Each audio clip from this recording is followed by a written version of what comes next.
Saudi Arabia wants gamers. Saudi Arabia is making headlines for entering a new industry. Much of the press has been focused on their entrance into the world of sports, like soccer and golf. But Saudi Arabia wants to enter and dominate a new industry, gaming. Saudi Arabia wants to transform their capital Riyadh into the ultimate global hub for games and esports by 2030. This year in February, Saudi Arabia made headlines by acquiring over 8% of Nintendo, becoming the largest outside investor in the company. Saudi Arabia has utilized their public investment fund to start the game entertainment parent brand, Savvy. The gaming company poached executives from Activision and Ubisoft to lead their operations. Savvy plans to invest $39 billion in the gaming industry. To give a better perspective on how much this is, the entire gaming industry is valued at approximately $282 billion in 2023 by Fortune Business Insights. That is nearly 14% of current market value. Granted, this $39 billion will be spread out over 7 years. Savvy plans to create 250 local gaming-related companies in Saudi Arabia, planning to hire 39,000 employees. To put that into perspective,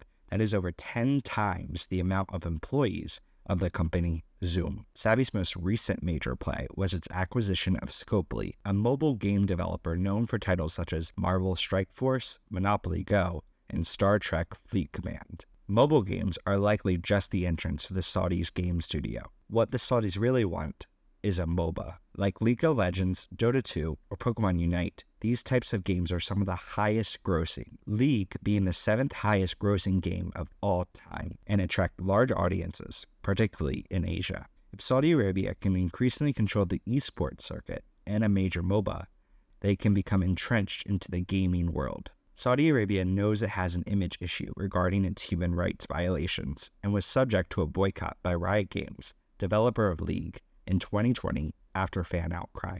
While the boycott has since been lifted, Saudi Arabia and Savvy know that they must become much more integral into the gaming and esports industry to avoid being pushed out. Inside Saudi Arabia, the move to invest in games seems quite popular. Gaming is quite common in the kingdom, where 70% of all citizens are under the age of 35. Even Crown Prince Mohammed bin Salman is an attested gamer. When establishing Savvy Games Group, he declared, "We are harnessing the untapped potential across the esports and game sector to diversify our economy." Saudi Arabia hosts a multitude of gaming and esports contests, including Japamora, a Japanese and anime-themed conference, and the Gamers 8 conference, the latter having a $45 million prize pool this year, 3 times what it was last year. It's obvious what Saudi Arabia is doing when looking at the big picture across all their investments in sports and games. While on a giant pile of money, the Saudi government has a ticking time clock of an economy based on oil, which is threatened by the push to renewables.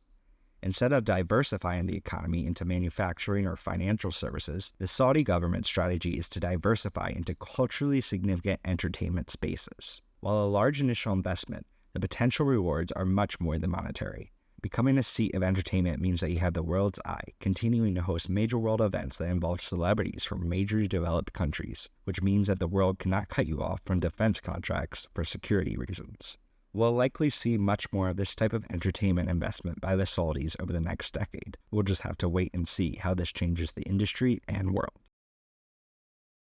All this gaming talk is certainly making me hungry, which is a perfect time to start talking about this video's sponsor, Cornfish Island hot dogs. Are you ever stuck at home wanting a hot dog, but realize that the big hot dog stand is a 25-minute drive with a 30-minute line? Do you hate having to put mustard on your hot dog and would rather have it already in it? Then Cornfish Island Hot Dogs is for you.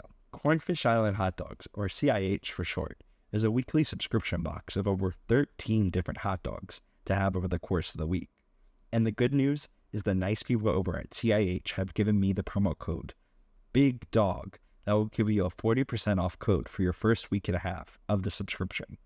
So go ahead and get yourself some dogs. And thank you, Cornfish Island Hot Dogs, for your $5.29 Joann's Fabrics gift card to sponsor this video.